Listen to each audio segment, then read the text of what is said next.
Kenapa saya selalu tarik napas ketika mau bikin video kasus anak dan orang tua? Anak kandung melaporkan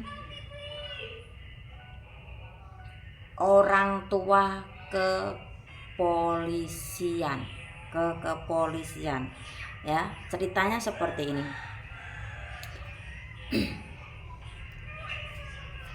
Sepasang suami istri, nah pisah, punya anak satu. Nah ini anggap saja saya sebut namanya Titi. Tinggal bersama ibunya. Nah bapaknya pisah, menikah lagi di luar kota.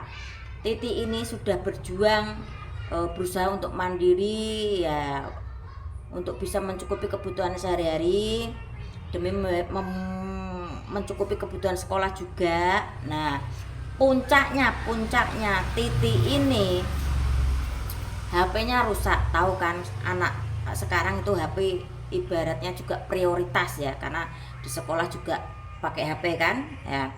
Rusak.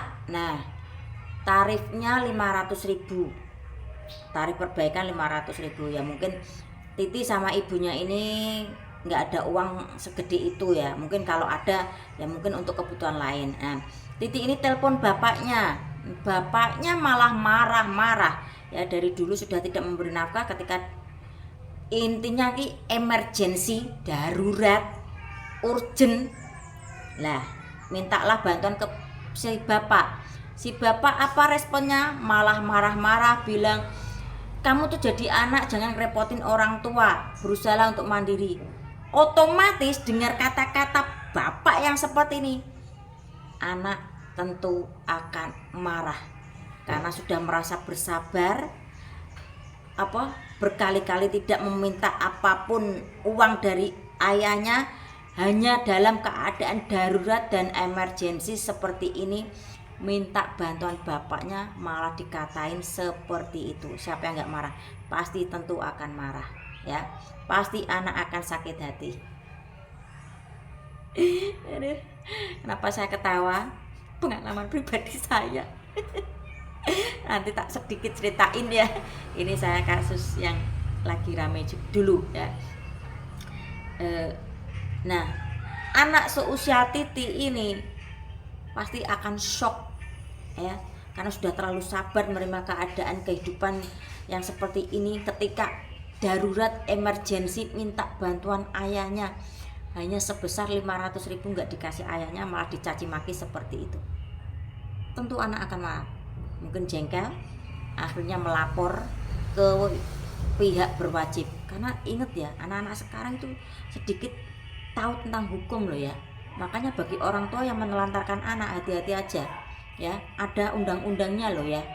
Ya, ada undang-undangnya ya, penelantaran anak itu ada undang-undangnya, bisa dihukum juga ya. Nah kembali lagi, nah Titi ini melaporkan ayahnya ke pihak berwajib ya. Karena viral juga, Titi ini dapat pendampingan hukum ya. Akhirnya ayahnya dilaporkanlah ke pihak berwajib ya. Ya gini ya, meski keadaan sudah pisah, cerai, setidaknya komunikasilah ya dengan ibunya atau dengan anaknya, bagaimana perkembangan, biar bagaimanapun ini darah daging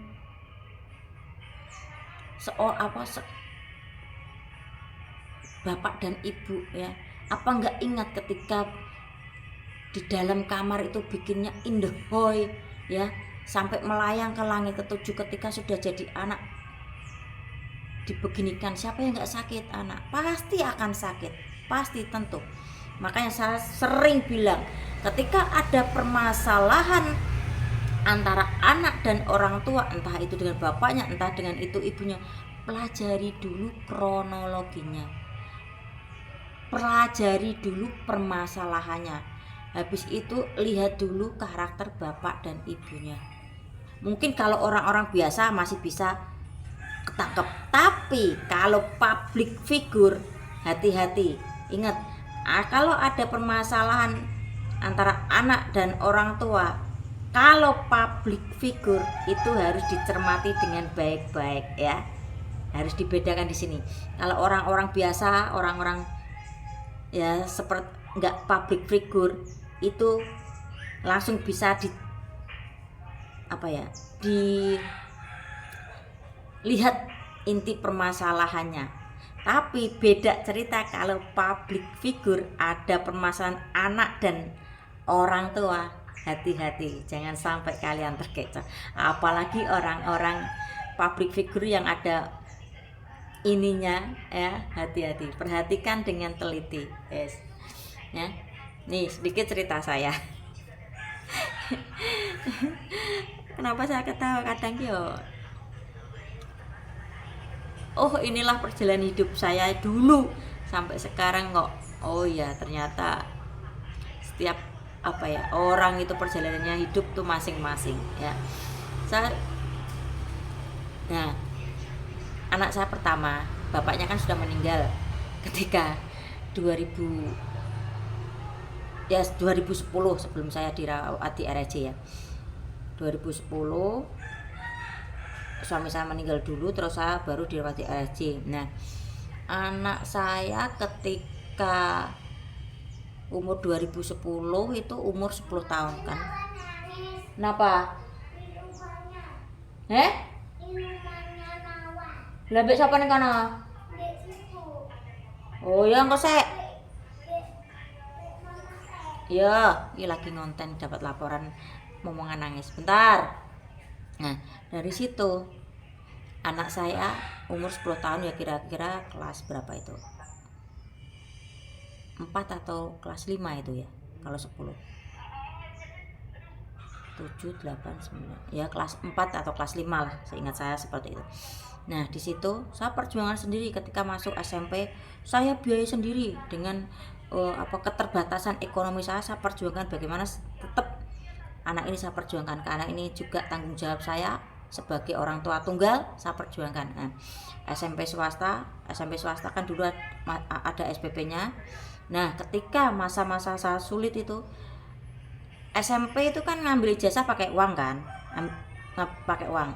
Terus mau transit ke SMK itu, otomatis kan butuh dana lagi ya, biaya seragam, terus kunjungan industri karena kebetulan SMK, terus bentar lagi kemah apa. Nah, dari situ saya mesosolen tuh bahasa Indonesianya apa ya, tergopoh-gopoh apa sih ya, mesosolen artikan sendiri, bahasa Jawanya mesosolen, bahasa Indonesianya itu apa, saya tak dengar momonganku nangis nggak. Nah, di situ saya datang ke pihak keluarga.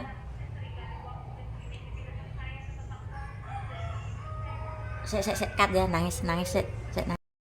Oke, lanjut. Kondisi momongan sudah aman lagi, saya lanjut. Nah,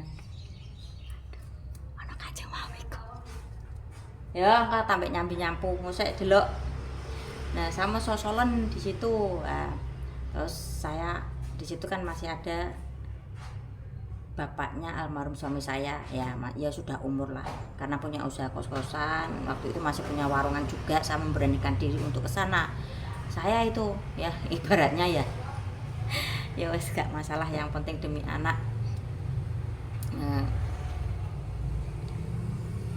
Ya jangan dipikir gini, demi anak ya jangan pikir seperti itu ya. Intinya saya minta bantuan lah, karena itu mungkin lagi di luar ketidakmampuan saya, jadi saya berusaha untuk intinya minta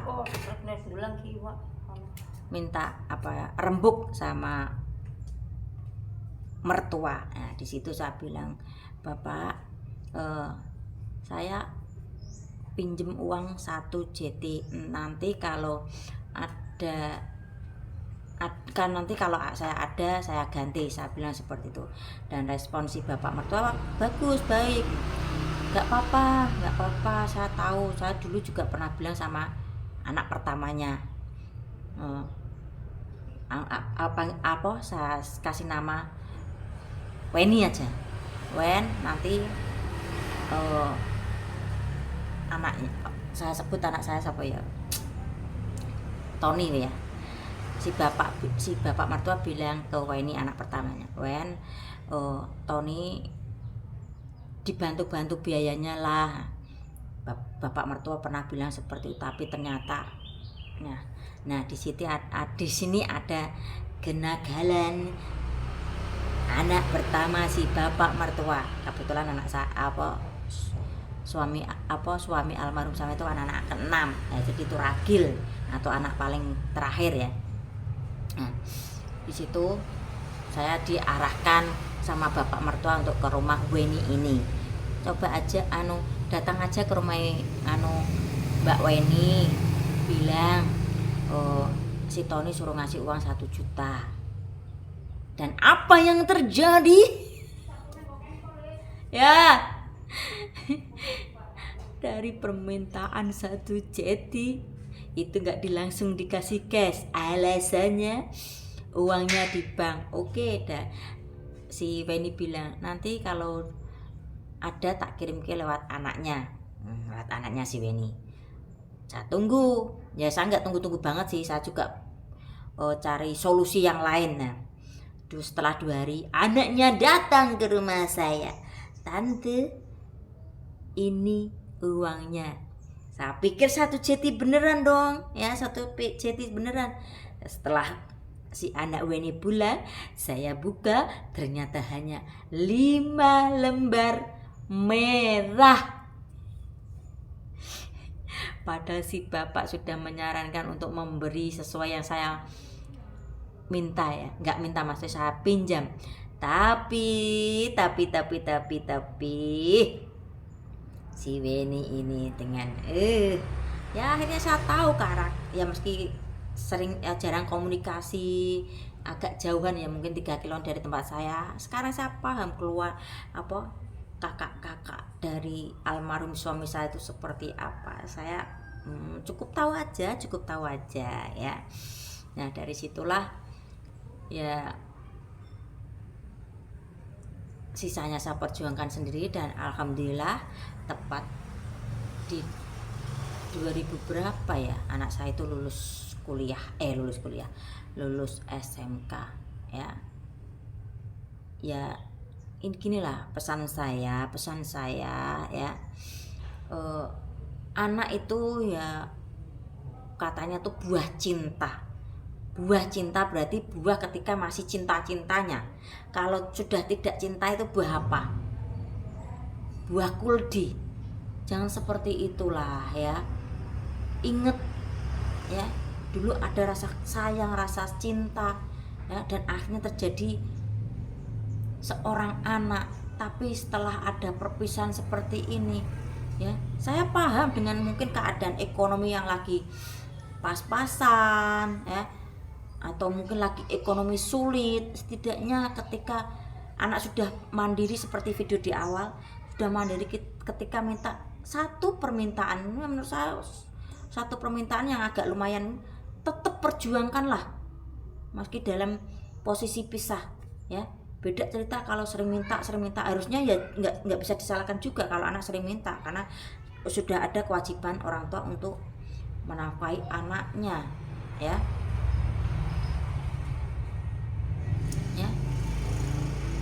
Kenapa saya selalu berkuar-kuar, saya selalu berkomen tentang kenapa sih harus anak, kenapa sih anak yang harus menanggung, kenapa sih anak yang harus menjadi korban ya. Kenapa sih anak yang harus selalu mengerti keadaan orang tua ya. Ya kalau bisa harus balance lah, anak juga harus mengerti keadaan orang tua juga harus mengerti keadaan anak ya.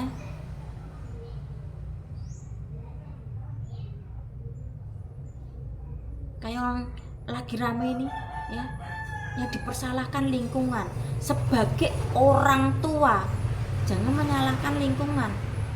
Saya pribadi dulu ya, saya dari desa ke kota itu kumpulan saya itu ya orang gini.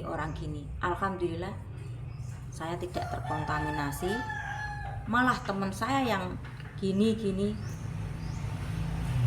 itu masih menghormati saya. Jangan kau rusak Lilis. Kalau kita mau rusak sendiri, biarkan dia. Kalau mau ikut ya silakan, kalau enggak ya jangan dipaksa. Itu teman-teman saya dulu. Tahulah dari desa ke kota pergaulannya sama seperti apa, ya. Saya mungkin rusaknya cukup sama satu, ya mungkin umur segitu gairah seks lagi tingginya, cukup dengan suami saya almarhum. Itu saya ketika ke SMA di kota, ya. Saya sudah pernah bikin video saya dulu, ya. Saya ngantar teman-teman, di situ ada 5, perempuannya 1, suami almarhum saya masih menemani. Ini ada 3 lagi, 1 masuk ke lokalisasi, 4 nunggu di depan. Jadi di sini jangan salahkan 100% pergaulan, ya. Orang tua wajib mengawasi, memberi mental, memberi benteng ketika anak sedang di luar. Oke, di sini jangan salahkan lingkungan, ya. Jangan 100% menyalahkan lingkungan atau sistem pergaulan, ya. Bentengi anak Anda masing-masing. Oke. Ini sedikit cerita saya ketika masih muda, ya.